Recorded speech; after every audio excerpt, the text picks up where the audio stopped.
cloud up above them. Let me show you what's going on with your clouds and radar this morning. Dry across the entire state. We do have a little bit of fog trying to creep into parts of Fayette County, but I'm not seeing much out there. I mean, Bastrop completely quiet. This is our Allied Medical Emergency room camera there, and you can see visibility. It looks fantastic. Now, freeze warning remains in place until 9 a.m. this morning for those highlighted counties. As a reminder, we typically get one freeze warning, per county per season. So once it gets issued and we hit 32, you won't see that freeze warning come back, despite the fact that we know we've got more freezing nights ahead. But this morning, for the first time, we're seeing quite a few of us dip down to those low 30s, especially out towards the hill country. Now 32 in Lampasas, same thing in Llano, 34 in Fredericksburg. I know there's going to be some low-lying areas around you that are down to freezing.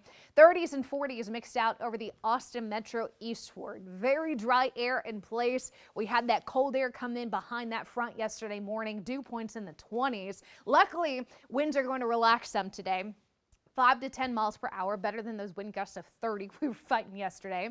But look at your temperature, low 60s underneath that clear and sunny sky. It's going to stay cool even this afternoon. In fact, we're close to 15 degrees cooler with these afternoon highs.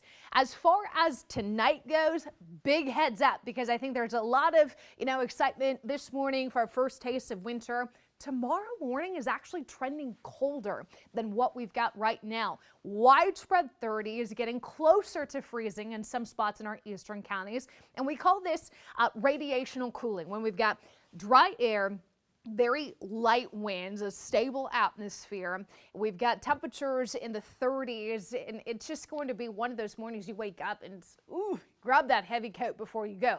It's interesting, though, that it's only a morning event, because look what we have coming in Tuesday afternoon. Gusty winds out of the south, 25 to 30 miles per hour. Unfortunately, because it's still dry air, we've got wildfire risk coming up tomorrow to very high, if not even extreme. That's a 4 to 5 out of 5. So we need to be very careful about what we're doing outside tomorrow. I mean, every day, but especially tomorrow. More humidity on the way. Mid to late week, that surge in moisture that we've got coming up is actually going to help fuel some storms and showers coming in with the cold front Saturday into Sunday here. So our first chance of rain in more than a week and a half finally back in the forecast. 61 with sunshine today. Again, tomorrow morning, another cold one. Breezy conditions in the afternoon, though, and because it's a south wind, it's a warming wind for us on Veterans Day. Wednesday, Thursday, we go back to the 80s, still fighting some gusty winds later in the week, and then here comes that cold front. You can see the rain chances. You can also see that drop in temperature as we go to the 70s, which, by the way, is where we should be for this time of year. But after we get past tomorrow's 30s in the morning, these overnight lows get much milder in the 50s and 60s. Erica? All right.